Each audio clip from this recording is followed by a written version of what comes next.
श्री गणेशाय नमः. सिद्ध म्हणाला, नामधारका, मी तुला एक घटना सांगतो. त्यावरून आपण अन्नाबद्दल किती जागरूक असले पाहिजे याची तुला कल्पना येईल.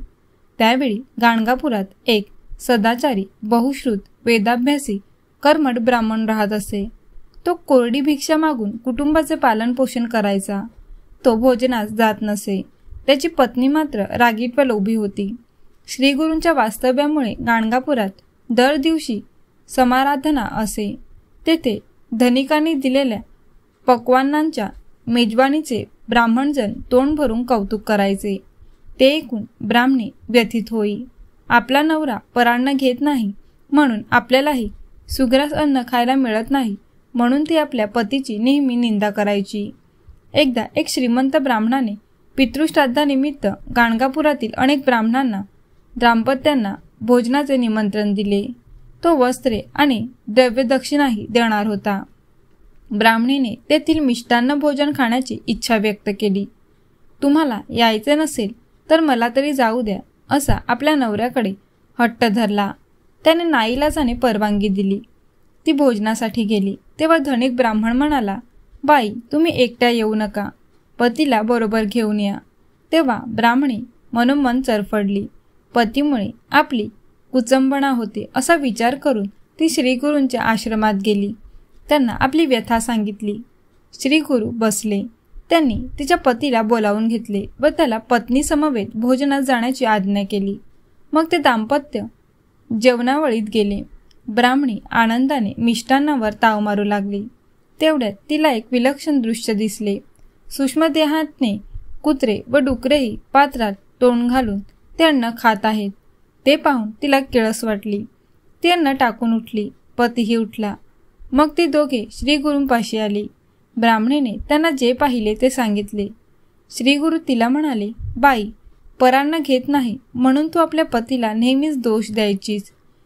ते किती चुकीचे होते हे तुझ्या लक्षात आले असेलच. ब्राह्मणीला पश्चाताप वाटत होता. पत्नीच्या दुराग्रहामुळे व्रतभंग झाला म्हणून ब्राह्मण तिच्यावर संतापला होता.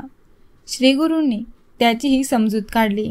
ते म्हणाले, बाबा रे, तू पत्नीच्या इच्छेने तेथे गेला होतास म्हणून तुला दोष लागला नाही. झाले ते बरेच झाले. आता तुझी पत्नी परान्नाचे नावही काढणार नाही. परान्न न घेण्याचा तुझा संकल्प अगदी स्तुत्य आहे. पण पितृकार्य, देवकार्य अशा प्रसंगी भोजनासाठी ब्राह्मण मिळत नाहीत म्हणून कोणी गृहस्थ चिंतेत असेल तर मात्र अडून राहू नकोस. गेला नाहीस तर मात्र दोष घडेल. आपले गुरु, शिष्य, वैदिक ब्राह्मण, मामा, सासरे, भावंडे, सज्जन गृहस्थ ब्राह्मणा वाचून अडकलेले त्यांच्या घरी जेवावे. गायत्री मंत्राचा जप केल्याने परान्न सेवनाचा दोष जातो. सूर्यग्रहण, चंद्रग्रहण या कालात अन्न सेवन करू नये. सोहेर व सूतक असणाऱ्यांकडे जेवू नये. अशा प्रकारे ब्राह्मणांनी आचारधर्म पाळला तर देवही त्यांना वश होतील. पण आचारधर्म सोडला म्हणून त्यांना दारिद्र्य आलेले आहे. मग श्रीगुरूंनी ब्राह्मणांच्या आचाराविषयी सांगितले.